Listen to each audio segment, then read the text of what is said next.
स्वर्ग और नरक की कहानी। एक बुजुर्ग औरत मर गई। यमराज लेने आए।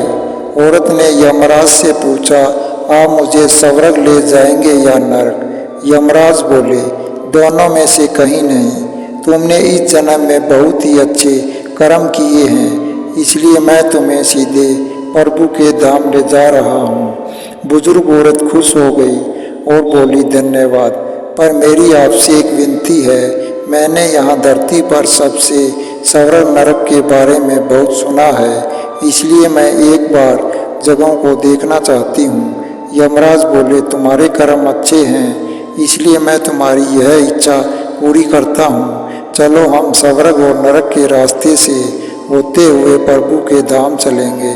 दोनों चल पड़े। सबसे पहले नरक आया। नरक में बुजुर्ग औरत ने जोर जोर से लोगों के रोने की आवाज़ सुनी। वहाँ नरक में सभी लोग दुबले पतले और बीमार दिखाई दे रहे थे। औरत ने एक आदमी से पूछा, यहाँ आप सब लोगों की ऐसी हालत क्यों है? आदमी बोला, तो और कैसी हालत होगी?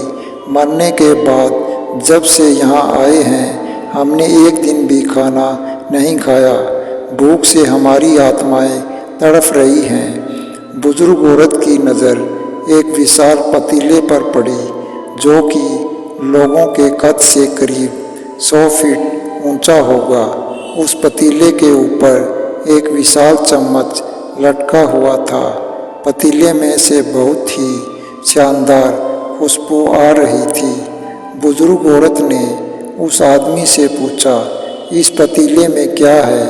आदमी मायूस होकर बोला, ये पतीला बहुत ही स्वादिष्ट खीर से हर समय भरा रहता है।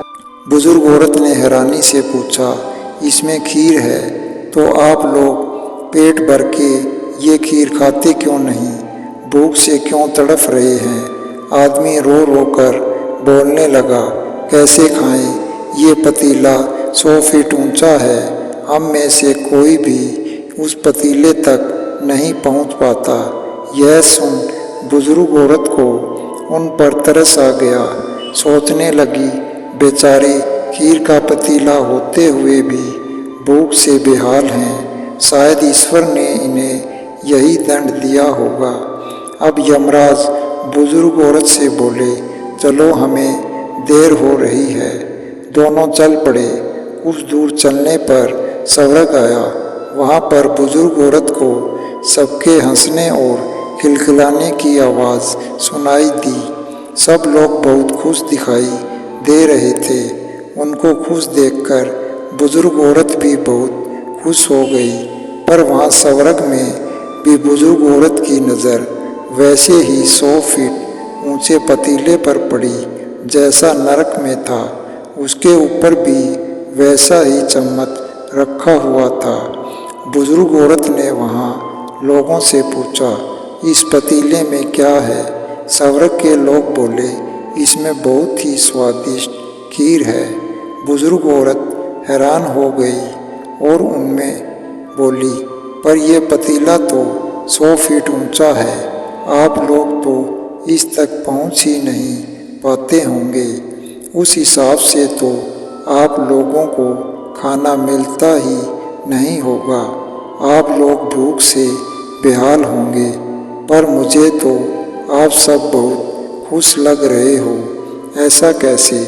इनमें से एक व्यक्ति बोला, हम सब लोग तो इस पतीले में से पेट भरकर खीर खाते हैं। औरत बोली, पर कैसे? पतीला तो बहुत ऊंचा है। व्यक्ति बोला, तो क्या हो गया? पतीला ऊंचा है तो यहाँ पर कितने सारे पेड़ हैं। हमने इन पेड़ों की लकड़ी ली, उसको काटा, एक विशाल सीढ़ी का निर्माण किया। उस लकड़ी के सीढ़ी के सहारे हम पतीले तक पहुँचते हैं और सब मिलकर खीर का आनंद लेते हैं। बुजुर्ग औरत यमराज की तरफ देखने लगी। यमराज मुस्कुराए और बोले, ईश्वर ने स्वर्ग और नरक मनुष्य के हाथ में सौंप रखा है। चाहे तो अपने लिए नरक बना ले, चाहे तो अपने लिए स्वर्ग। ईश्वर ने सबको एक समान हालातों में डाला है। उसके लिए उसके सभी बच्चे समान हैं। वह किसी से भेदभाव नहीं करता। वहाँ नरक में भी पेड़ पौधे सब थे, पर वह लोग खुद ही आलसी हैं। उन्हें खीर हाथ में ही चाहिए। वह कोई कर्म नहीं चाहते, कोई मेहनत नहीं करना चाहते, इसलिए भूख से बेहाल हैं।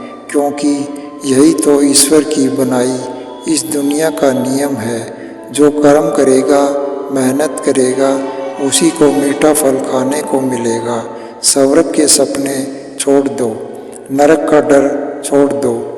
बस आपकी वजह से किसी के दिल न दुखे, इतना और बाकी सब कुदरत पर छोड़ दो।